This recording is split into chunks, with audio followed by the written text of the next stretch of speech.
chers amis, on continue dans notre Torah.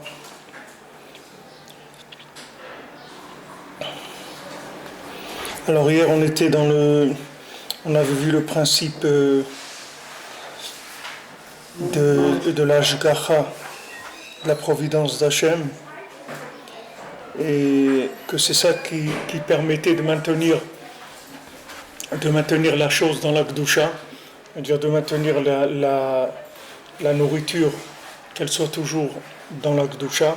Sinon, s'il n'y a pas d'Ashgacha, c'est-à-dire si on laisse libre cours aux choses dans ce monde, c'est-à-dire à la nourriture et à tout le reste, c'est le même principe, alors on arrive à... Ça va dans la Touma automatiquement, ça va vers l'impureté, d'accord? C'est-à-dire qu'il y a une lutte de maintenance dans la pureté, c'est la connexion avec Hachem, c'est-à-dire avec le principe d'avant la création, c'est-à-dire avec l'esprit d'Hachem d'avant la création. Alors bien sûr, la halacha, elle va nous aider à ça, elle est faite pour ça, c'est-à-dire toutes les règles, comme on dit, les règles du jeu, elles sont faites pour ça, mais il va y avoir beaucoup de cas, et disons que c'est là où on va être le plus sollicité, c'est là où ça va être le plus problématique, c'est qu'on, comme on a dit, on doit faire des choix.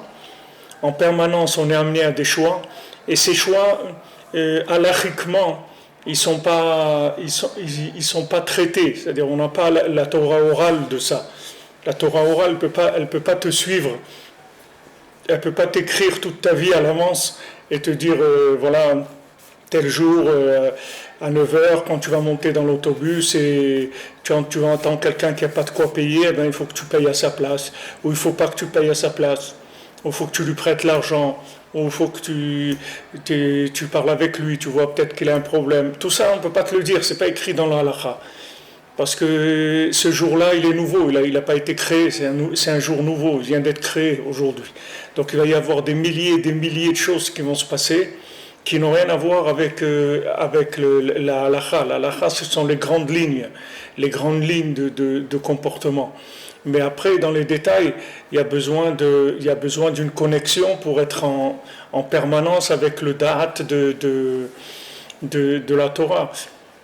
Sinon, tu peux pas faire les bons choix. Donc aujourd'hui, on est aussi malheureusement livré à nous-mêmes. Je ne sais pas si c'est malheureusement ou heureusement, mais en tout cas, on est livré à nous-mêmes et on a besoin de faire une recherche vraiment sincère si on veut être connecté avec le tzaddik, connecté avec Hachem, parce qu'il n'y a plus de représentants matériels, c'est-à-dire que tout ça c'est voulu par Hachem. C'est-à-dire le fait que maintenant que Rabbi Nachman c'est le tzaddik de la génération et en même temps physiquement il n'est pas là, c'est le summum du principe de la connexion entre avant la bria et après la bria, avant la création, après la création. Le tzaddik il est là, mais il est là si on veut virtuellement. C'est-à-dire il est là virtuellement, il est là réellement, mais en apparence virtuelle. C'est-à-dire qu'il va pas venir te taper sur l'épaule si tu viens pas chez lui, si tu le cherches pas. Et si dans ce que tu cherches, il faut savoir aussi ce que tu cherches. Si tu viens le voir, il faut avoir une bracha pour avoir l'air conditionné chez toi parce que tu as chaud en été. Alors il va te le donner aussi peut-être. Mais comme je vous dis hier pour l'exemple pour l'épicier c'est un épicier, mais c'est aussi un être humain, et il a une neshama, il a une âme, il a un cœur, il a un truc, et ça peut être aussi quelqu'un qui peut t'apporter beaucoup de choses, à part l'épicerie. Maintenant le tzaddik, avant les gens ils avaient l'habitude d'aller voir des tzaddikim, et de dire bon voilà avant de commencer un nouveau business, je vais aller prendre une bracha. Je vais aller voir le tzaddik, je vais prendre une bracha pour que mon business il marche, etc. Alors aujourd'hui Hachem il a enlevé ce système-là. Aujourd'hui Hachem il te dit regarde, Si tu veux que ça marche, il faut que tu cherches Béhémet. Parce que je ne vais plus te donner des choses dans lesquelles il y a une apparence qui peut t'induire en erreur. C'est-à-dire que tu peux avoir un rapport erroné avec le tzaddik. Les gens ils prennent le tzaddik, c'est comme les gens ils allaient voir le sorcier du village ou le truc et tout, ils vont voir, voilà, il arrange tout, il arrange les malades, il arrange les trucs. C'est quelqu'un qui est introduit en haut comme ça, il sait arranger les choses. Il ne sait pas qu'est-ce qui se passe exactement, mais il sait arranger les choses. Mais quand Hachem il a décidé qu'à partir de Rabbeinu, le tzaddik il ne va plus être là physiquement, ça veut dire le tzaddik qui s'appelle le tzaddik ha-emet. C'est-à-dire, qu'est-ce que tu cherches? Tu cherches le emet. Est-ce que tu cherches la vérité? Tu vas voir qu'il est là, le tzaddik. Qu'il n'y a aucune différence entre s'il était là physiquement ou pas. Mais si tu ne cherches pas le emet, il va y avoir une grosse différence. Parce que si tu cherches un tzaddik pour prendre le côté de Achar Abriya du tzaddik, c'est-à-dire le côté du Superman, c'est-à-dire que le tzaddik c'est un Superman, c'est un homme qui a travaillé sur lui-même, etc. Il est arrivé à quelque chose de très élevé. Si c'est ça que tu cherches chez lui, alors tu ne vas pas le trouver. Alors d'un côté c'est désolant parce qu'il y a beaucoup de gens qu'à travers le fait qu'ils cherchaient Superman, ils ont trouvé quelque chose d'autre. Mais d'un autre côté, pour la délivrance finale, on est obligé d'éliminer cette approche-là. C'est-à-dire cette approche du tzaddik en tant que Superman, on est obligé de l'éliminer. Parce que si maintenant on a un rapport comme ça avec lui, c'est pas avec ça qu'on va amener la Géoula. La Géoula, la délivrance finale, va se faire par un vouloir sincère. C'est ça qu'on cherche. Alors dans les actions, c'est la même chose. Maintenant, arriver à des actions parfaites, tu ne vas pas arriver à des actions parfaites. Hachem, il a tellement affaibli le monde que tu n'arriveras plus à des actions parfaites. Par contre, le vouloir, c'est-à-dire ton engagement, il va arriver à des niveaux de perfection comme il n'est jamais arrivé dans le monde. Tu vas être engagé de tout ton cœur et de toute ton âme, et les résultats, ils ne vont pas être tellement brillants. Mais l'engagement, il va être énorme. Le vouloir, il va être énorme. La sensibilité, elle va être énorme. Le besoin d'Hachem, il va être énorme. Le besoin de spiritualité, il va être énorme. Le besoin d'émouna, il va être énorme. Tout ça, ça va être énorme. Seulement, il n'y aura pas de côté extérieur sur quoi t'accrocher. C'est-à-dire, tu n'auras pas une réussite sur quoi t'accrocher. Parce que la réussite en elle-même, c'est un échec au point de vue de la continuité du vouloir de progresser. Quand maintenant tu as réussi, tu ne vas pas voir quelqu'un que le jour où il a réussi son diplôme de médecine, il va retourner à l'université et commencer en première année, et aller s'inscrire, il va dire quand même c'était sympa, tout ça, c'était sympa la fac, tout ça, je vais retourner faire quelques années. Une fois que le gars il a son diplôme, ça y est, il avance, c'est tout. Alors tout ce côté-là qu'on va voir dans cette Torah, c'est tout le côté de la Tahara, c'est-à-dire le côté de Maïm, quand Rabbi Akiva leur dit Maïm, ne vous trompez pas. C'est-à-dire que ne vous trompez pas sur l'apparence de la chose. Ne vous trompez pas. Et Rabbeinu de son vivant, quand la plupart des élèves qu'il a reçus, et à part Rabbi Nathan, parce que Rabbi Nathan, il était tellement humble qu'il n'y avait pas grand-chose à faire avec lui, c'est-à-dire au point de vue humilité, il n'y avait pas besoin de le travailler parce que c'était quelqu'un qui se considérait vraiment comme quelqu'un de nul complètement. Mais les autres élèves comme Rabbi Yehuda et Rabbi Shmuel Isaac, Rabbeinu, il était très très dur avec eux. C'est-à-dire Rabbeinu, c'est pas qu'il était dur, qu'il était rigoureux, mais il les a complètement déstabilisés dans leur réussite. C'est-à-dire qu'ils sont accrochés à Rabbeinu parce que c'est des tzadikim qui cherchaient à émettre les mythos. Mais c'était des tzadikim. par exemple, Rav Shmuel Aizik, c'était un tzaddik mamash, c'était pas un rave, c'était un tzaddik mamash, et un grand tzaddik. Rav Shmuel Aizik, il réparait les âmes, le vendredi, le mincha de Erev Shabbat. Il avait quand il faisait mincha, il restait très longtemps parce qu'il y avait beaucoup d'âmes, de personnes qui étaient décédées dans la semaine, qui venaient chez lui, il les réparait, il les faisait monter, etc. C'était un homme très très grand, c'était un très grand tzaddik, Rav Shmuel Aizik. Et à Rosh Hashanah, il priait tellement avec ferveur que son gartel, sa ceinture, elle coupait son vêtement supérieur en deux. Tellement il se balançait, à un moment, son vêtement, il était coupé en deux. C'est-à-dire c'était un grand tzaddik, mamash. Une fois, il a amené quelqu'un quelque part, il Motzei Shabbat, il a dit à quelqu'un, viens avec moi. Ils ont été dans une ville. D'abord, ils sont arrivés dans cette ville en 2 minutes, et c'était une ville qui était à des centaines de kilomètres de l'endroit où ils étaient. Donc lui, il a fait un shem, et ils ont été là-bas, kfitzat aderer, c'est-à-dire ils sont arrivés là-bas en 2 minutes, peut-être moins. Et Rav Shmuel Aizik, il a sorti de sa poche de quoi faire l'Havdalah. Il a sorti un verre de vin, et la bougie de l'Havdalah, les bessamim, et il a fait l'Havdalah. Et quand ils ont fini, ils ont entendu dans le cimetière un mort qui a répondu Amen. Et après, ils sont partis. Il est venu là-bas pour faire l'Havdalah, pour que ce mort il réponde Amen. Et après, pour vous dire que c'est des gens qui étaient très très grands. C'était très grands tzadikim. Et Rabbeinu, il a attrapé le cœur une fois de Rav Shmuel Aizik comme ça. Il lui a dit, pour un petit peu de plaisir, pour un petit quart d'heure de plaisir, tu peux perdre ce monde et le monde futur. Il lui a dit comment pour un petit peu de plaisir, un quart d'heure de plaisir, tu peux perdre ce monde et le monde futur. C'est-à-dire Rabbeinu, il est cassé complètement, c'est-à-dire ces gens-là. Pourquoi il est cassé? Parce que Rabbeinu, il ne voulait pas le côté après la bria, il ne voulait pas le côté Superman. Il ne voulait pas que ses élèves, ça soit des réussites par le chemin de la réussite de ce monde.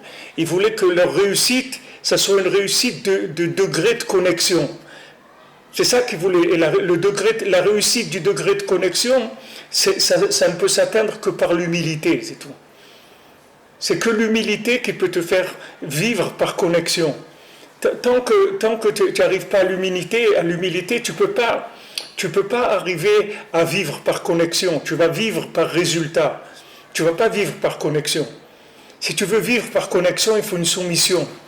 Il faut une soumission totale. C'est-à-dire, si tu veux arriver à être un tzaddik amiti, quand on dit un tzaddik amiti, ça veut dire qu'il faut que tu sois soumis complètement, que tu te remettes en question en permanence, et que tu n'aies jamais l'impression que tu es arrivé à quelque chose.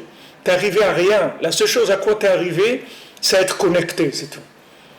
Et ça, c'est le top. Et c'est ça qu'on veut de nous aujourd'hui. Même si on veut pas de nous le niveau d'être des grands tzadikim au point de vue de nos actions, mais au point de vue du vouloir, au point de vue de la émouna, au point de vue de la soumission tzadik à Hachem, au point de vue ratson, le ratson, il doit être à un très grand niveau. Mais sachez que ce n'est pas nos résultats qui sont intéressants. En haut, ce n'est pas le résultat qui intéresse. Ce n'est pas le résultat. C'est comment tu as obtenu ce résultat. Ce résultat, il est venu par comment? Par de la prière, par du vouloir, par de l'attente, par de l'espoir, par de l'encouragement, etc. Par de la émouna. Ok, alors ça, c'est un résultat. Mais si maintenant tu as réussi parce que tu es un Superman, alors c'est la réussite de qui? C'est ta réussite à toi, mais c'est la réussite d'Acharabria, c'est la réussite d'après la création. C'est pas la réussite de l'yichud, de l'union entre avant la création et après la création. Et ça, c'était le principe de Korach. Korach, c'était ça, c'était la réussite après la création, pas avant la création. Puisque lui c'est un Lévi, et le Lévi par définition, il est après la création, puisqu'il est féminin, c'est-à-dire il est entièrement dépendant du Kohen.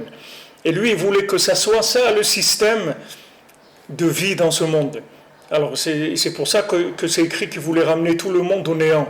On dit que Korach, il voulait amener tout le monde au néant. Pourquoi? Parce qu'il voulait créer des êtres c'est-à-dire un état d'esprit, une mentalité de réussite dans ce monde.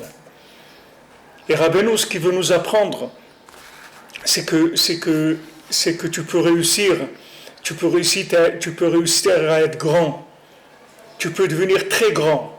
Mais comment? Par l'échec permanent. C'est comme ça que tu peux devenir très grand.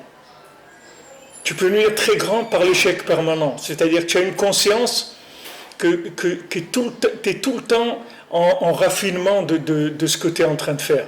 Tu es tout le temps en train de raffiner, en train de polir, en train de raffiner, encore, tout le temps. Et ça te permet de pas arriver à jouir d'un résultat.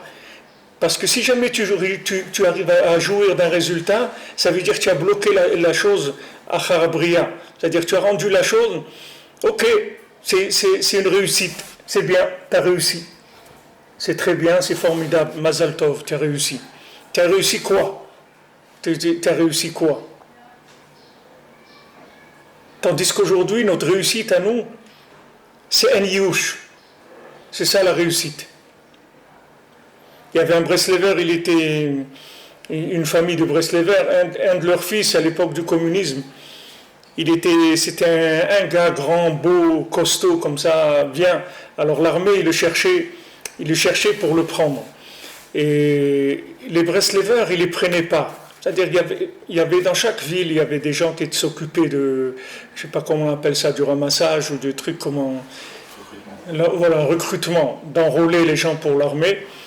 Alors Auman, celui qui s'occupait de ça, Rabbi Yitzhak raconte, il dit qu'il savait que les Breslev, on ne touche pas.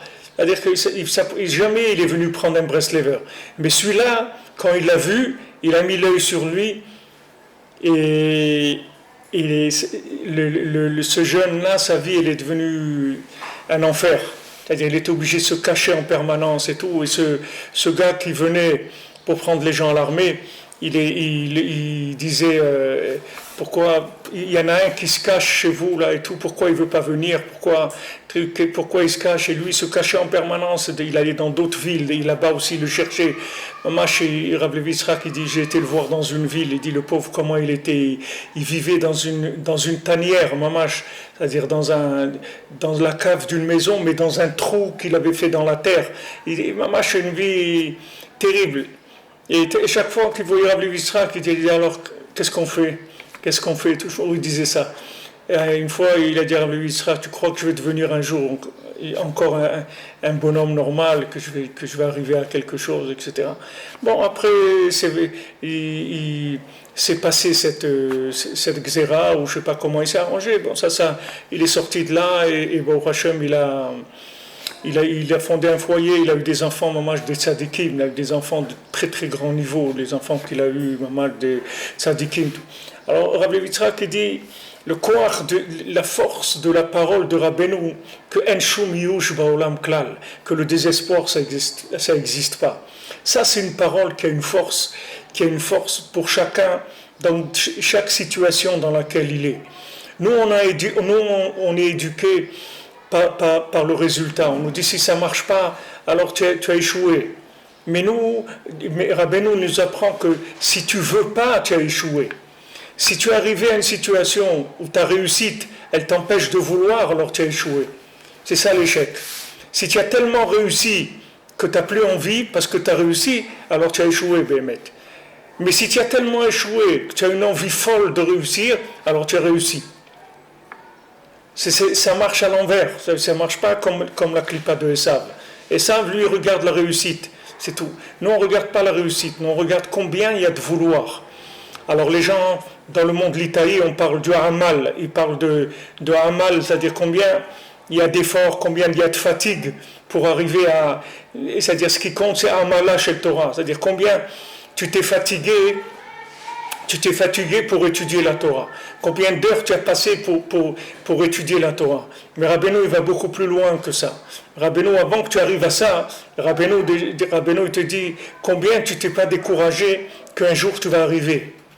Combien tu es sûr dans ta émouna que Bezrat Hashem tu vas arriver, qu'Hashem il va t'aider, tu vas voir que tu vas y arriver. Ne te décourage pas. C'est tout.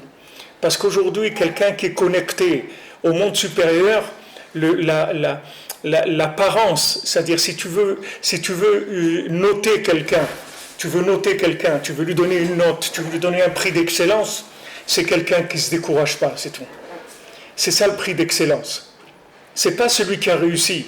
La réussite, elle n'a aucune importance. La réussite, c'est le degré de vouloir qu'il y a eu dans cette réussite qui est important. Mais si quelqu'un il a réussi, et sa réussite, elle a entraîné à l'exploitation de sa réussite, alors il a rendu ce monde-là puissance 2. C'est-à-dire non seulement c'est une réussite, mais maintenant il est en train de créer son monde à partir de la réussite qu'il a faite dans ce monde.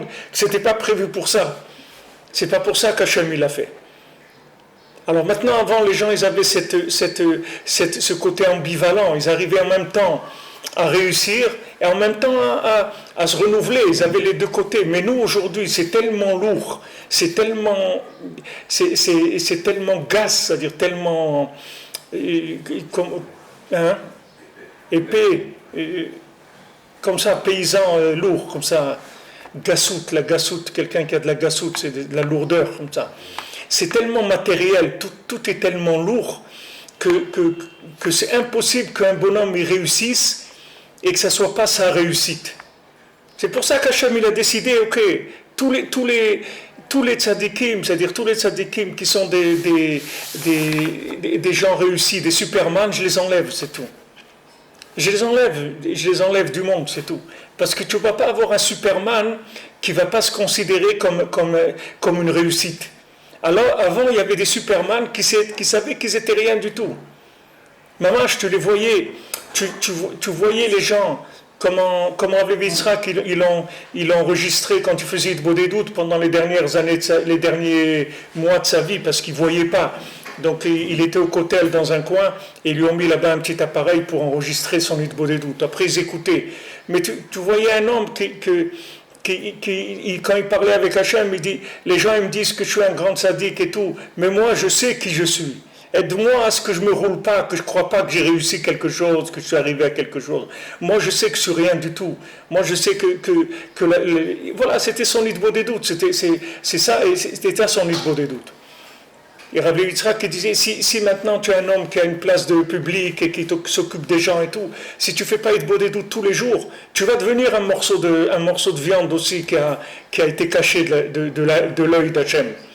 Tu vas devenir un morceau de viande comme on a vu. Basar shene'elam min ha'ayn.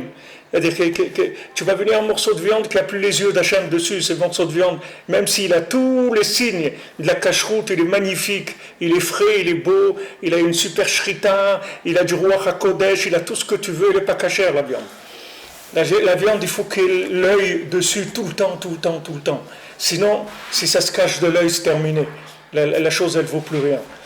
C'est sûr que c'est pas facile d'entendre des choses comme ça, parce que d'un côté, on est dans une génération qu'on est tellement faible, on aurait bien avoir un borgne pour s'accrocher sur lui, et dire, qu'est-ce que tu veux, au pays des aveugles, les borgnes, ils sont rois, au moins, tu nous donnes d'accord, il est borgne, mais au moins on s'accroche sur lui, pendant le temps qu'on s'est accroché, il nous a fait passer le temps, on a imaginé des choses.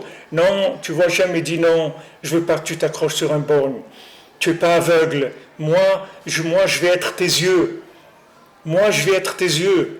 Tu vois rien, moi, je serai tes yeux. Ne t'inquiète pas. Ne t'inquiète pas. Ne t'inquiète pas, ne te décourage pas. Je suis là avec toi plus que j'ai jamais été. La providence, la proximité de la main d'Hachem par rapport au monde aujourd'hui, elle n'a jamais été aussi grande qu'aujourd'hui. Jamais Hachem, il a tendu la main autant qu'aujourd'hui. Ça n'a jamais existé. Jamais personne, ni à l'époque de David Ameler, ni de Moshe Rabbeinu, ni Shlomo Ameler, jamais personne n'a pu être dans son lit la nuit avec des écouteurs et écouter des shiurim Breslev, des shiurim de Kabbalah, des shiurim d'Halakha, et participer à des forums, et répondre à des questions, et poser des questions, et connaître des gens, et tout ça, ça n'a jamais existé. Le bonhomme qui ne pouvait pas se déplacer physiquement, qui ne pouvait pas faire le voyage, qui ne pouvait pas faire le déplacement, il restait chez lui, c'est tout. Et il restait dans l'état où il était. Aujourd'hui, Hachem, il a virtualisé le monde. Il a fait, nous, on ne se rend pas compte parce qu'on est dedans. Mais aujourd'hui, la communication qu'il y a de l'Internet, c'est plus que le Ruach HaKodesh. C'est quelque chose d'extraordinaire. C'est-à-dire, Hachem, il a permis aux gens de se déplacer en étant sur place, de voyager en étant sur place. Il a complètement annulé l'enveloppe du corps. Les gens se déplacent par des sensations, ils peuvent se communiquer de la connaissance, de l'affection, de tout sans bouger. Donc vous voyez qu'il y a quelque chose dans le monde qui a changé, que si Hachem il a changé le système, ça veut dire qu'il a créé un système qui est adapté à notre faiblesse. Et d'un autre côté, ce qui est extraordinaire, c'est qu'il n'y a rien à attraper. C'est-à-dire que tu peux communiquer sur Internet et la personne, tu ne la vois pas, tu ne la connais pas. Tu ne vas pas attraper quelque chose, tu ne vas pas attraper de la viande. Et pourtant, il y a une communication, il y a une évolution, les gens ils ont changé leur vie, ils ont progressé. Là où ils sont, ils ont reçu tout ce qu'il fallait pour pouvoir, tous les outils pour avancer. Alors que physiquement, ils n'ont pas bougé. Donc Hachem, il a donné le palliatif au manque de présence de tzadikim physiquement. Il dit, regarde, cherche, les tzadikim, ils sont là. Cherche, c'est tout. Cherche le Emet, tu vas voir que les tzadikim, ils sont là. Et ils vont communiquer avec toi par tous les moyens qui peuvent exister dans le monde de communication. Tout le monde sera un outil de communication. Deviendra un outil de communication pour toi. Il n'y a jamais eu de période dans le monde où il y a une telle bénédiction dans l'enseignement, dans la communication, ça n'a jamais existé. Et c'est ça qu'il faut apprendre à vos enfants, à votre famille, à vos enfants. Il faut leur apprendre à garder toujours le vouloir et ne pas s'impressionner des résultats. Il ne faut pas être impressionné du résultat, ni d'en haut, ni en bas. Ne pas être impressionné ni de la réussite ni de l'échec. C'est rien du tout. La réussite et l'échec, c'est rien du tout. Ce qui compte, c'est combien tu veux, combien tu aimes, combien tu as envie d'avancer. C'est tout. C'est tout. Ne regarde pas les résultats. Les résultats, c'est rien. Même Rabbi Nachman, il vivait comme ça, puisque lui-même, il jetait ses résultats tout le temps. Tu vois que lui, il faisait ça intentionnellement et il en avait des résultats. Quand on lui a demandé, mais qu'est-ce que vous avez de plus que les autres tzadikim? Il a dit, qu'est-ce que j'ai de plus que les autres tzadikim? C'est que les autres tzadikim, ils ont réussi et ils sont arrêtés, c'est tout. C'est ça que moi j'ai de plus que les autres. C'est que moi, je ne m'arrête jamais, pas une seconde, c'est tout. C'est ça que j'ai de plus que tous les tzadikim qu'il y a eu. Tous les tzadikim, ils sont arrivés à quelque chose et ils sont arrêtés. Attends, il y a des niveaux où tu peux t'arrêter, parce que tu as quand même une belle affaire, comme on dit. Tu as monté une belle affaire. Qu'est-ce que tu veux? Non, Rabbeinu, il ne montait pas d'affaires, il n'avait rien du tout. Il disait, une fois, je crois que c'était quand il était déjà arrivé à Ouman, une fois, il regardait ses élèves, et il leur a dit, Bémet, quelle tête on a dans ce monde. Il leur a dit, quelle tête on a dans ce monde, on est des pauvres types dans ce monde. C'est-à-dire, quelle tête on a ici. Il dit, à quoi on ressemble ici? On ne ressemble à rien. Là, ils étaient à Ouman, et il avait un groupe autour de lui, etc. Il dit, mais quelle place on a dans ce monde? Quelle tête on a dans ce monde? Mais quand Mashiach il va venir, alors là, les gens ils vont voir qu'est-ce que c'est un Breslever. Les gens ils vont voir qu'est-ce que c'est. Maintenant, ils ne savent pas qu'est-ce que c'est. Et il dit que quand Mashiach viendra, il va révéler qu'est-ce que c'est la grandeur. Qu'est-ce que c'était la grandeur de Rabbi Nachman, de tous les élèves, de tous ceux qui ont été proches de lui, tous ceux qui sont accrochés à lui, qui ont écouté ses conseils. Là, ils vont voir la grandeur de ces gens-là. Mais sinon, non. Il n'y a pas... Regardez, vous prenez toutes les chassidou, tous les trucs, ils construisent des centres là, des centres là-bas, des centaines de trucs dans le monde, des yeshivot en marbre, en trucs, et des mikvés avec toutes sortes des trucs, des serviettes parfumées, des shampoings, et tout ce que vous voulez. Regardez-nous ce qu'on essaye de faire. Chaque truc qu'on essaye de faire, c'est comme si... C'est une tortue, mais c'est même pas une tortue, c'est une tortue qui est... C'est une tortue qui a pris des antidépresseurs. c'est une tortue sous calmant. C'est-à-dire, la tortue, il faut que tu prennes un microscope pour voir qu'elle a bougé. Si tu prends un microscope, tu vas voir qu'elle a fait 2 microns par an, tu vois. Mais tu vois que ça ne bouge pas. Pourquoi ça ne bouge pas? Parce qu'il n'y a pas, il y a pas il y a pas de flambant dans la matière. C'est pas flambant. Et comme en général, les flambeurs, comme on appelle les flambeurs, c'est des gens qui cherchent ce qui est flambant. Les flambeurs, les gens qui ont l'argent, ils cherchent ce qui est flambant. Et quand ils voient Breslev, ils disent mais c'est quoi Mais les gens qui souffrent du mensonge, les gens qui cherchent la vérité, eux ils savent qu'est-ce que c'est Breslev. Eux ils savent, mais ils n'ont pas de moyens. En général, les gens qui cherchent pas le flambant, ils n'ont pas de quoi flamber.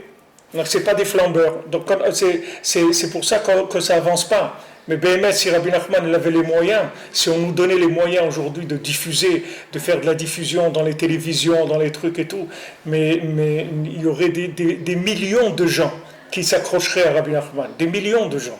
Seulement, il n'y a pas de moyens parce que les gens qui s'accrochent, ce n'est pas des gens qui ont des moyens de flamber. C'est-à-dire ils n'ont pas les moyens financiers en général. C'est très très rare des gens qui ont des moyens, qui sont en Breslev. Alors que d'autres Hassidouillotes, vous avez des millionnaires, vous avez pas. Rien que le Rebbe dit un truc, ça y est. Quelqu'un m'a dit, je ne sais pas qu'est-ce qu'il m'a raconté, Shabbat, je ne sais pas qu'est-ce qu'il a raconté ici. Shabbat, où quelqu'un l'a raconté, il dit un Rav, il est arrivé quelque part. Il a dit qui est-ce qui va avoir le mérite d'offrir la voiture pour le Rav, pour qu'il vienne de l'aéroport ou du truc. Et voilà, il a payé la voiture tout de suite. Mistama, il lui a pas acheté une 2 chevaux, ni une Citroën truc. Il lui a acheté une super voiture et tout. Voilà, tout de suite. Et le Rav, il a eu la belle voiture et tout. C'est pas ça, Chas v'Shalom, on ne cherche pas de voiture, on ne cherche rien du tout. On cherche rien qu'à avoir les moyens de faire connaître Rabbeinu, c'est tout. C'est tout ce qu'on cherche. De faire connaître le Rabbeinu au monde parce que c'est le médicament du monde. On veut le faire connaître. On a besoin de moyens pour faire connaître. Et malheureusement, je ne sais pas si malheureusement, heureusement, je ne sais pas, c'est pas moi qui décide, mais en tout cas ce qu'on voit, c'est que la plupart des gens qui viennent, ils ont beaucoup de cœur, ils ont beaucoup envie, s'ils avaient les moyens, ils auraient aidé. Mais le problème, c'est que quand ils ont les moyens, ils ne sont plus là, et quand ils sont là, ils n'ont pas de moyens. Et une fois qu'ils ont les moyens, il y a eu comme un petit problème, mais ils ne sont plus là. Comme la colombe qu'il a envoyée de Noach, une fois qu'elle a trouvé la petite branche d'olivier et la feuille d'olivier, ça y est, elle est plus revenue après. Elle a terminé. Une fois que la personne s'est construite, ces trucs et tout, elle s'en va, ça y est, elle a plus cette vision des choses. Alors lui, ce Breslever que je vous dis, qui était persécuté et tout le temps, et après, bon, Hachem s'en est sorti, il est devenu riche. Il est devenu, à part qu'il a une belle famille et tout, mais il est devenu riche. Et Rabbi Yitzhak, il dit que c'est un bal tzedaka, qu'on ne peut même pas imaginer la tzedaka qu'il donnait. Parce que jamais, à aucun moment, il a oublié qu'est-ce qu'Hachem il a fait de lui, d'où il l'a sorti. Rabbeinu, il te dit, n'oublie pas d'où je t'ai sorti. N'oublie jamais d'où je t'ai sorti. Tu sais où je suis venu te chercher, tu sais dans quel état tu étais, tu sais où tu étais, n'oublie pas d'où je t'ai sorti. Alors Rabbeinu, il te dit ça, c'est pas pour que tu lui donnes de l'argent, c'est pour que tu fasses Hitbodedut des doutes tous les jours, tu l'écoutes. Tu parles avec Hachem, il dit tu sais ce que ça m'a coûté de te faire sortir. Comme il a écrit Rabbi Yitzhak Breiter, c'est traduit en français cette lettre-là de Rabbi Yitzhak Breiter où il parle sur la Hitbodedut des doutes. Mais il parle comme si c'est Rabbeinu qui parle. Il dit tu sais combien je me suis fatigué, tu sais le coût. Pourquoi maintenant toi tu te trouves dans un endroit, on te sort de là, on te sort, et il y a d'autres qui sont là-bas. Pourquoi maintenant c'est comme ça? Pourquoi les autres ils sont pires que toi? Tu es mieux que les autres. Tu es comme tout le monde, des gens moyens, moyens moins. Même. Alors pourquoi nous? On ne sait pas pourquoi. Mais on sait en tout cas que le tzaddik il est venu nous chercher, il nous a construit une vie de réussite alors que c'était une vie qui était vouée à l'échec complètement. Le tzaddik qui vient te chercher, il te sort de là où tu es. Il te dit regarde, ne te roule pas mon ami. Fais Hitbodedut des doutes tous les jours. tu vas avoir beaucoup de choses qui vont t'empêcher de faire l'Hitbodedut. Il y a beaucoup de choses qui vont venir, des propositions, que ce soit des propositions de travail, des propositions d'études, des propositions de mitzvot et tout. Rabbeinu te dit, ne te trompe pas avec les mitzvot, avec le Yetzer Hara, il va venir avec des mitzvot. Prends ton temps tous les jours pour parler avec Hachem. Parce que tant que tu parles avec Hachem, tu es un homme qui vit, tu es un extraterrestre. Tant que tu parles avec Hachem, tu es un extraterrestre. Le jour où tu arrêtes de parler avec Hachem, tu deviens un terrestre, tu deviens quelqu'un du terroir. Tu deviens même pas de la viande, tu deviens une boîte de pâté. C'est même pas de la viande, tu deviens du pâté. C'est-à-dire c'est très lourd. Alors, on voit que de cette mitzvah-là que la viande, elle doit toujours être surveillée. La viande de l'animal, mais encore plus la viande de l'homme qui doit être surveillée. La viande, c'est toutes nos actions, toute notre vie, tous nos déplacements, tout ce qu'on fait ici sur Terre. Tout ça, ça doit être sous haute surveillance. Comment tu crées la haute surveillance? Rabbeinu te dit, tu parles avec Dieu, c'est tout. Tu parles avec Dieu, tu rentres dans le statut de personne sous haute surveillance, sous surveillance divine. Personne ne peut rien te faire, personne ne peut te toucher, personne ne peut t'embêter, personne ne peut rien te faire, tu es sous surveillance divine. Parle tous les jours avec lui, tu vas voir que tu vas rentrer dans une prise en charge où tu comprendras même pas comment les gens qui t'en veulent, les gens qui te veulent du mal, comment ils s'éloignent de toi. Comment les situations les plus difficiles, elles arrivent à se dénouer et tu arrives à t'en sortir. Parce que tu rentres sous haute surveillance, c'est tout. C'est fini, tu es persona, comme on dit, persona grata ou c'est pas bien. Hein? Non grata, c'est pas bien.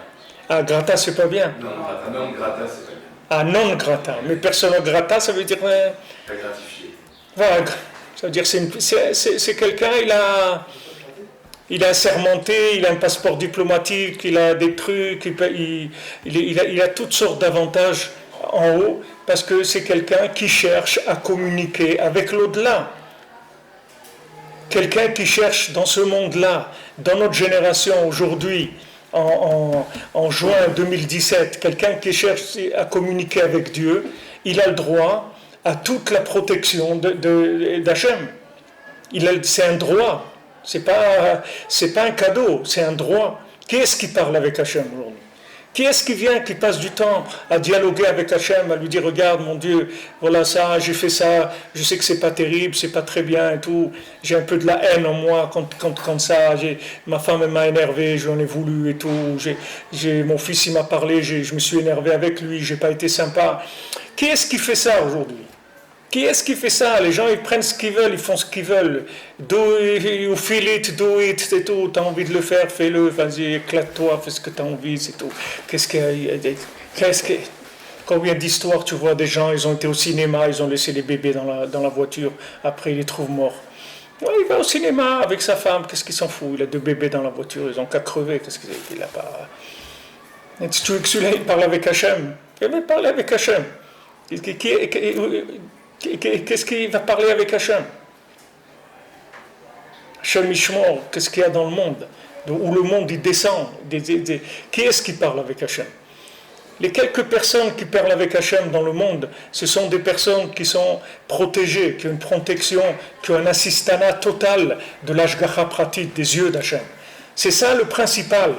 Il ne faut pas vous rouler, c'est ça le principal. Tout le reste après, c'est des applications, c'est tout. L'application, elle vient après. L'application, elle ne vient pas avant. L'application, elle vient après. D'abord de la connexion, après l'application. D'abord, on se connecte. D'abord, on parle avec Dieu. D'abord, on est un homme d'Hachem. On est un homme que la première réaction qu'on a dans notre vie, pour tout, c'est de parler avec Dieu. Avant de commencer notre journée, on parle avec Dieu. Dans notre journée, on parle avec Dieu. Avant de dormir, on parle avec Dieu. On parle avec Dieu tout le temps. On a l'habitude, c'est notre ami, notre meilleur ami. Rabbeinu dit, tu dois parler avec lui comme si ton meilleur ami. Tu parles avec Hachem, tu lui racontes tous tes soucis, tous tes plaisirs, tous tes bonheurs, toutes tes joies, toutes les délivrances que tu peux avoir, tu en parles avec lui. Et tous les soucis, les problèmes, tu en parles avec lui. Et là, tu rentres tu deviens une viande qui est sous Ashgacha, c'est-à-dire qui est surveillée par les yeux d'Hachem. Et à ce moment-là, elle est toujours permise. Ça veut dire toujours permise, ça veut dire qu'elle est toujours inclue dans la pureté. Toujours dans la pureté. Peu importe le niveau d'application que tu as, c'est pas important. C'est pas ton niveau d'application qui est important. C'est ton niveau d'inclusion dans l'infini qui compte. C'est pas ton niveau d'application.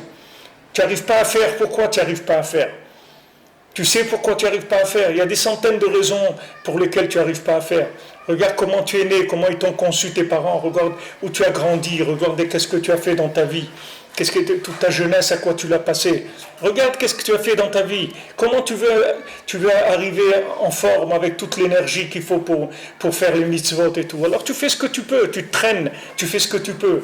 Mais au niveau connexion, au niveau vouloir, tu n'as pas de limite. Tu n'as pas de limite dans le vouloir. Il n'y a personne qui peut t'arrêter dans le vouloir. Et ceux qui te disent que parce que tu n'arrives pas à faire des choses, tu ne vaux rien, ces gens-là, c'est des Amalek. Ces gens-là, c'est Zera Amalek. Et ces gens-là, il faut se sauver d'eux. Des gens qui te disent, s'il n'y a pas de résultat, monsieur, c'est que vous avez essayé, c'est bien beau, mais il n'y a pas de résultat, ça ne vaut rien. Ces gens-là, c'est ça Amalek. C'est ça Amalek. Amalek, il veut te mettre un doute sur l'amour qu'Hachem il a pour toi avec tes résultats. Tu amènes des résultats, tu as 3, 4 sur 20 à chaque fois. Et tu dis, mais mon ami, tu ne vaux rien du tout. Et tu dis, non, mais moi je veux, tu comprends? Moi aussi je voulais être président de la République. Mais qu'est-ce que tu veux que je fasse? Moi aussi je veux. Mais il faut travailler, qu'est-ce que ça veut dire ça? Si on ne travaille pas, il n'y a pas de résultats. Mais moi, monsieur, je ne cherche pas les résultats. Mais qu'est-ce que ça veut dire que tu ne cherches pas des résultats? Tu es un fou. Qu'est-ce que tu es un malade? Et il dit aussi, je suis fou.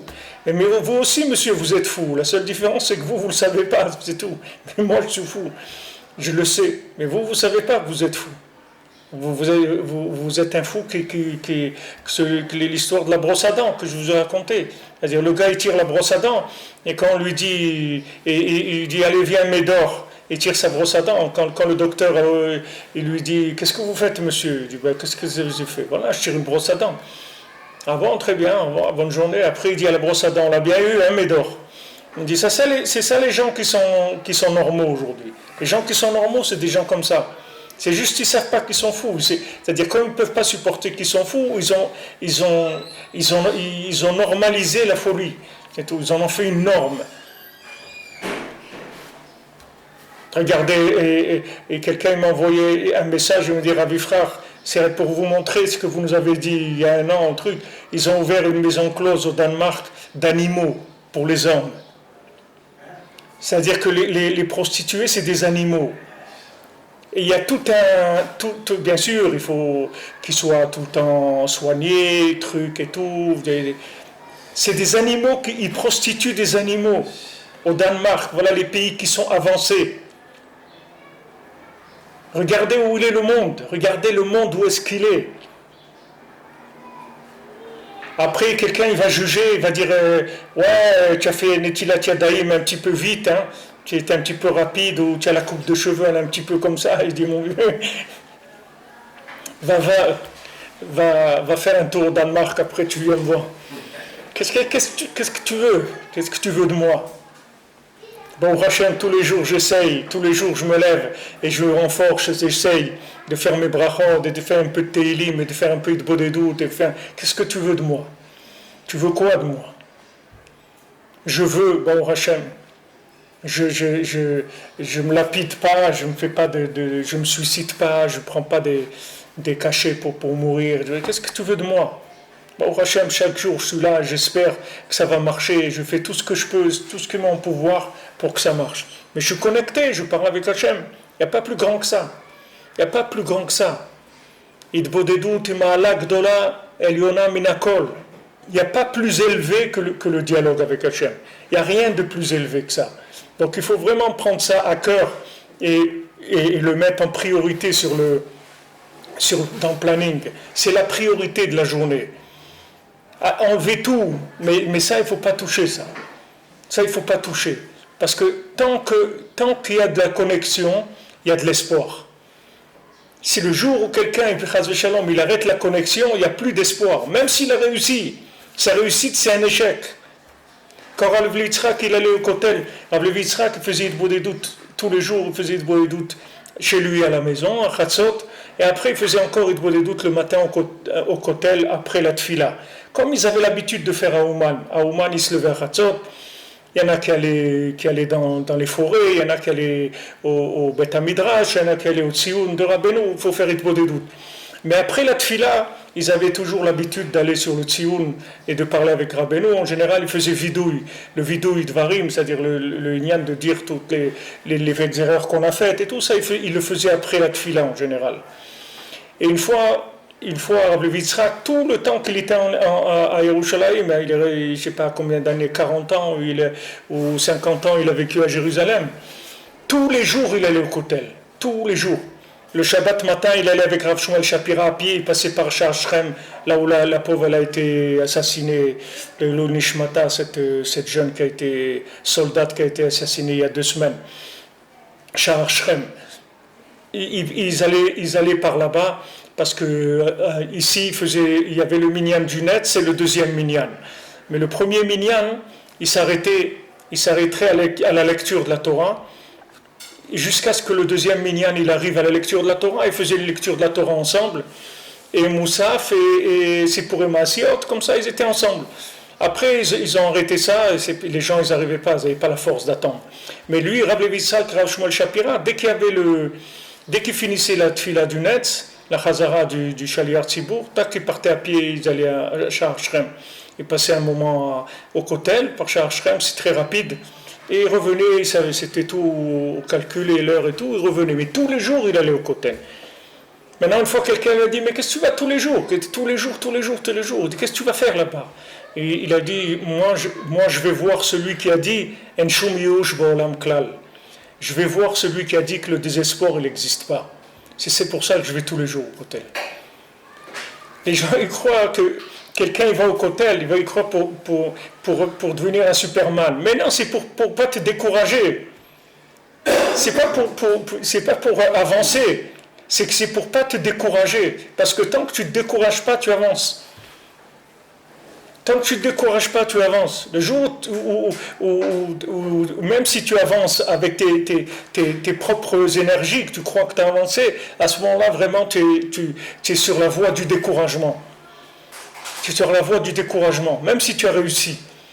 Parce que si tu as une réussite qui n'est pas entretenue par l'ashgacha pratique, c'est-à-dire que tu n'es pas connecté en haut, cette réussite, elle viendra avec le temps, elle va s'émousser, elle deviendra un échec. Quelle tête tu vas avoir quand tu vas voir que tu es un exploitant, tu es devenu un exploitant du système d'Hachem? Comment tu vas te regarder à la glace après? Qu'est-ce que tu dis? Qu'est-ce que j'ai fait de ma vie? Qu'est-ce que j'ai fait? Ok, j'ai appris la Torah, j'ai appris ça, j'ai appris le ok. Qu'est-ce que j'ai fait maintenant? Qu'est-ce que j'ai fait de ma vie? Je suis arrivé à quoi? J'ai réussi. Alors qu'est-ce qu'il y a? Il y a d'autres gens, ils ont réussi dans beaucoup de domaines aussi. Alors, Bill Gates aussi, il a réussi, et Steve Jobs, il a réussi. Il y a beaucoup de gens, ils ont réussi dans leur vie. Tu as réussi à faire quoi? Qu'est-ce que tu as amené dans le monde? Tu as amené les yeux d'Hachem dans le monde. C'est pour ça que tu es là.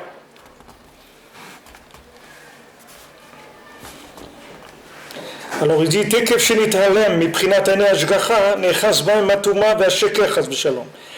maintenant il se cache des yeux de l'Ashgacha, dès que la personne elle est cachée, la viande ici on parle, elle est cachée des yeux de la providence divine, tout de suite il y a la touma, il y a le mensonge qui s'attrape dessus. Tout de suite, tu peux pas, c'est-à-dire c'est pas quelque chose que tu peux éviter. Dès qu'il y a déconnexion, il y a tout de suite la touma qui vient. Qu'est-ce qu'il a le sheker? Qu'est-ce qu'il a le mensonge? Le mensonge, il est chachoud, c'est-à-dire on doute de lui. On le, comment on dit, on le suspecte, voilà, exactement. On le suspecte de changer et d'inverser. Le mensonge, c'est un inverseur. Il change, il inverse les choses. Il inverse, il va te présenter une mitzvah, c'est pas une mitzvah. Il va te présenter quelque chose, il va te dire c'est une aberration, ça, pourquoi tu vas perdre ton temps, un truc et tout. Qu'est-ce que tu vas aller parler avec Dieu comme ça, une demi-heure, 1 heure ou 2 heures? Mais allez, tu peux prendre des choses, tu peux faire, avance et faire des choses et tout. Et le mensonge, il tourne les choses, il inverse. Ki atahara היא בחינת הבחירה שהיא בחינת מתקלה שעומדת על המשקל. מתקלה שעומדת על המשקל. Parce que la בחירה, c'est une matkela שעומדת על המשקל. Vous voyez dans la balance, vous avez un truc en haut là, une pointe en haut dans les balances. C'est-à-dire que vous avez les deux plateaux des deux côtés et au milieu vous avez un axe. Alors cet axe-là, c'est la Bechira.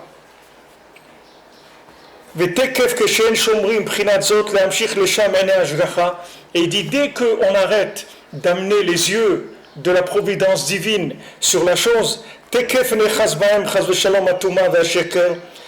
de suite la Touma et le Sheker, il se prend là-bas.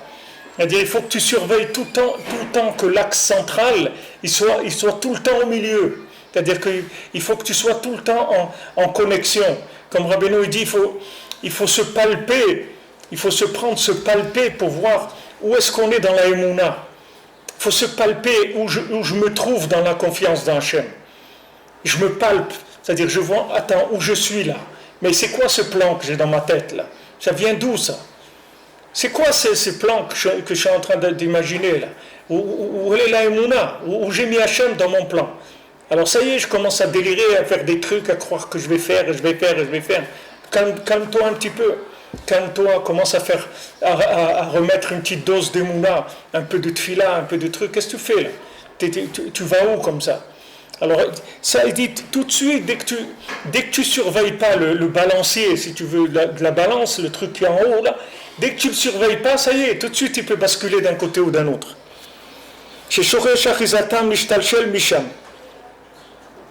C'est-à-dire que la racine de l'endroit d'où ils viennent, ça vient de la tahara, c'est-à-dire que maintenant, ça vient du fait que maintenant, il y a dans le monde une possibilité de vérité, une possibilité de ça peut dévier complètement. Donc, c'est quelque chose, comme on a dit la dernière fois, la vérité, elle doit être sous haute surveillance, tout le temps. Tout le temps. Les gens ils croient que ce qui est vrai, il ne faut pas surveiller. Il faut surveiller ce qui n'est pas vrai. Mais c'est ce qui est vrai qu'il faut surveiller. C'est pas ce qui n'est pas vrai. Ce qui n'est pas vrai, il n'y a pas besoin que tu surveilles, c'est pas vrai. Ce qui a besoin d'être surveillé, c'est ce qui est vrai, pour pas que ça dévie, pour pas que le pas vrai, il te le mange. Combien de gens ils ont cru qu'ils étaient dans le vrai, ils sont arrivés dans le faux. Mais le faux, ce que tu sais qui est faux, ça va, tu es faux. Même si tu es dedans, même ça va, pas grave, tu sais que c'est faux, c'est ça le principal. Tu ne vas pas commencer à construire une vie éternelle sur du mensonge. Tu le sais. On dit que Korah, il a construit un truc vrai, sur la vérité, il peut construire après tous ces... Oui, tout le mensonge, il est parti d'une vérité au départ. Pourquoi il est le fils de... je sais pas quoi, d'Aaron. La vérité, on dit la vérité, le mensonge, il se base sur la vérité, oui. Un mensonge qui n'a aucune vérité, personne ne va l'écouter. C'est quelqu'un qui vient et dit voilà, moi j'étais un poisson et maintenant je suis devenu un homme et je suis venu vous apprendre la vie des poissons. Oui, personne qui va l'écouter. Mais si quelqu'un ressemble un peu à quelque chose, des trucs, il y a une petite ressemblance de quelque chose, alors là il va commencer à construire sur ça. Et c'est pour ça que c'est la vérité qu'il faut surveiller. Parce que si la vérité tu la surveilles, le mensonge je ne peux pas l'apprendre. Donc le mensonge ne peut pas exister. Tu comprends? Tu peux pas... Tout maintenant les problèmes qu'il y a dans le monde, les problèmes de terrorisme, tout ce que tu veux, tout ça, ça vient de quoi? La racine de ça, c'est le mensonge qu'il y a dans les pays, c'est l'arnaque qu'il y a dans les pays. Parce que si dans les pays ils étaient honnêtes, jamais il y aurait ça. Parce que ces gens-là, avec quoi ils circulent? Il faut de l'argent pour ça. Il y a des transactions, voilà, ils ont commencé, je ne sais pas, en France, les ciments Lafargue, la société Lafargue en France, des ciments Lafargue qui étaient liés avec des... Avec Le Pen. Très proche de Le Pen. Très proche de Le Pen. En tout cas, ils étaient liés avec l'Irak ou la Syrie, ou je sais pas, dans des trucs de terrorisme, c'est-à-dire financement de terrorisme. Pourquoi c'est comme ça? Parce qu'ils mangent, ces gens-là, ils mangent déjà dans le mensonge. Comme eux, ils mangent dans le mensonge, et soi-disant, ils représentent la vérité, alors le mensonge, avec ça, il grandit beaucoup plus. Mais si les gens disent, écoutez, monsieur, vous venez d'où? Du Ruketo, ok, des comptes en banque, pour vous, ça n'existe pas, c'est tout. C'est réglé, il n'y a pas de terrorisme, il n'y a rien. Ils leur vendent des armes. D'où ils ont ces armes? Il faut bien que ces armes... Eux, ce n'est pas des fabricants d'armes. Les terroristes, il n'y a aucun terroriste dans le monde qui fabrique des armes. Ici, ils fabriquent à Gaza, et encore d'où ils fabriquent? Ils fabriquent avec tout ce qu'ils leur donnent les autres pays. Mais si maintenant les pays, dans leur vérité à eux, ils étaient honnêtes, il n'y aurait pas des mensonges comme ça énormes. Mais ces mensonges, ils vivent de la vérité. Maintenant, ça c'est un exemple que je vous donne pour nous.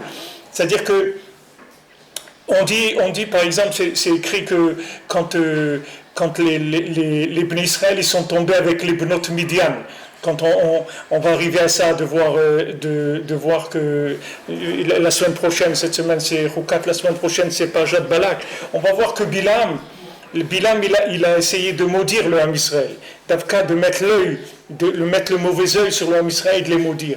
Il n'est pas arrivé à les maudire, mais il est arrivé à les faire tomber avec des filles qui leur ont fait des fers de Avodazara, Benot Midian, les filles de Midian. Mais qu'est-ce qu'ils disent dans la Torah? Ils disent d'où ça vient qu'ils sont tombés, les Bnei Israël. D'où ça vient qu'ils sont tombés avec les Benot Midian? C'est venu parce qu'avec leur propre épouse, ils ne se comportaient pas comme il faut. Donc de ça, c'est venu qu'ils sont tombés là-bas. C'est pas que c'est venu noir et blanc, c'est-à-dire que les gens ils étaient très bien et d'un coup ils sont tombés. Il n'y a pas d'un coup ils sont tombés. Il y a toujours que dans le vrai, il y a du mensonge.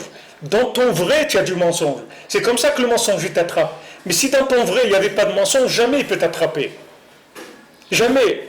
Des fois, des couples, ils viennent, ils disent, ouais, ça va pas du tout, etc. Qu'est-ce qui va pas? Ben voilà, mais depuis quand? Mais d'un coup, là, comme ça, ça n'existe pas d'un coup. Ça n'existe pas d'un coup. Ça n'existe pas d'un coup. Il n'y a pas un homme ou une femme qui se réveille un matin et il a changé à 180 degrés. Ça n'existe pas. Ça existe que le problème, il était depuis très longtemps et qu'on ne s'en est pas occupé, c'est tout. Soit on n'en a pas parlé, soit on n'a pas exprimé, mais le problème, il était là. S'il n'y avait pas le problème, on n'arriverait pas à ça.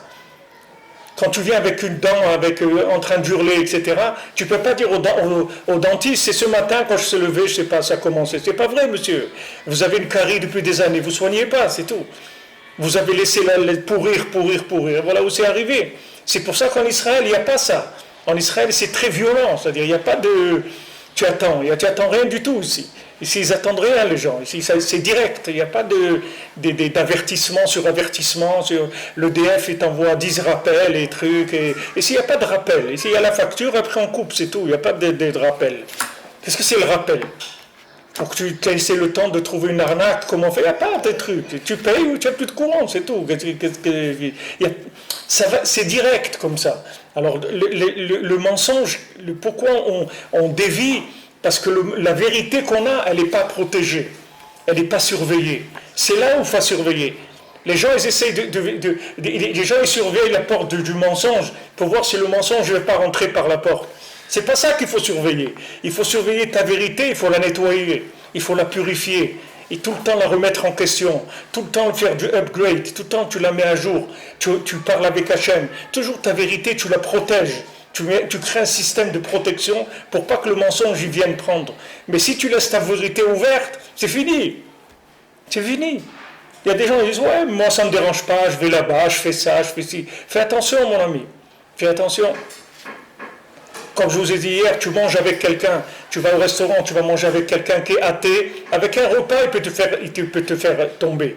Un repas que tu fais avec lui, il peut te faire tomber. Quelqu'un qui est athée. Dans un repas, il peut t'attraper, Ras de Shalom, il te fait tomber. Donc tu dois faire attention. Tu dois faire attention à ta vérité, tu dois la protéger tout le temps. Ta vérité, il faut que tu la protèges sans arrêt. Il faut faire attention que cette vérité, il n'y a aucun mauvais œil qui vienne dessus. D'abord, ça commence avec le mauvais œil de Bilam, mais il faut faire attention qu'il n'y ait pas de pas commencer à mélanger. Dis voilà, les choses elles sont comme ça. C'est tout. Le jour où j'arriverai, Bezrat Hashem, je vais arriver. Mais moi, c'est ça, ma vie. C'est tout. C'est pas autre chose. Ok, maintenant il dit, mais regarde la tête que tu as. Tu parles de choses. Ne regarde pas ma tête. Regarde où elle est ma tête, c'est-à-dire à l'intérieur. C'est ça que je vise. Je vise quelque chose de vrai, de pur, de sincère. Maintenant, là où je suis, Bezrat Hashem, Hashem, il va m'aider. Mais je ne vais pas commencer à adapter la vérité à mon niveau, à moi. Jamais je ferai ça. Le jour où quelqu'un il fait ça, il a ouvert la porte au mensonge. C'est fini. Regarde en Israël dans quel pétrin on est, parce qu'ils ont ouvert la porte, ils veulent être mignons, que les gens ils les trouvent mignons dans le monde. On n'a pas besoin que vous croyez que ce qu'on est mignon, on n'est pas mignon du tout. On n'est pas gentil, on n'est pas mignon, vous ne nous intéressez pas, on ne veut rien du tout, laissez-nous tranquilles, c'est tout. On ne veut pas, on ne veut rien du tout. On ne veut pas venir être les premiers, faire des secours au Pakistan. On ne veut rien du tout. Débrouillez-vous, que chacun il fasse sa vie. Oubliez-nous, c'est tout, laissez-nous tranquilles. Pourquoi tout le temps il faut faire le beau par rapport à tout le monde, etc. Pourquoi il faut faire ça? Alors ta vérité, tu commences à la salir. Quand tu commences à salir ta vérité, alors tu enlèves les yeux d'Hachem. Après tu t'étonnes pourquoi il y a des problèmes. Il y a des problèmes parce que tu enlèves les yeux d'Hachem. Ne bouge pas, ne touche pas la vérité. Dis les amis, la vérité c'est celle-là, c'est tout. C'est à prendre ou à laisser. Si maintenant vous n'allez pas, comme il disait l'autre Menachem Begin, c'est dire maintenant, si maintenant vous allez tordre le nez et la bouche et les oreilles parce que je vous ai dit ça, mais tant pis, tordez votre nez. Mais moi ici, il n'y aura pas, c'est un deuxième état, il n'y aura pas, c'est tout. Sois clair, surtout la vérité c'est celle-là. Dis clair, Hachem il m'a donné cette terre, c'est pas moi. Tu comprends pas, c'est pas moi, c'est Hachem qui me l'a donné, c'est tout. Mais quand tu commences à dialoguer, on va voir la paix, les trucs et tout, ça y est, c'est fini, t'as terminé. Maintenant individuellement, c'est exactement la même chose. Il ne faut pas faire des dialogues, il ne faut pas commencer à faire des compromis. Pas de compromettre la vérité. La vérité, c'est celle-là. Je ne la compromets pas. Moi, je suis compromis de moi-même parce que je suis faible. Mais ce n'est pas parce que je suis faible que je ne sais pas ce que c'est la vérité. Ça n'a aucun rapport. Je peux être faible et me reconnaître en tant comme faible, avec mes faiblesses, avec mes plaisirs, avec tout ce que je veux, sans bouger la vérité. La vérité, c'est celle-là, et tous les jours, je fais tout ce que je peux pour y arriver. En tout cas, j'en parle avec Hachem tous les jours, et je lui demande de m'aider à y arriver. Et avec ça, Bezrat Hachem, on est sûr qu'on va y arriver. Bonne journée, de bonnes nouvelles pour tout le monde.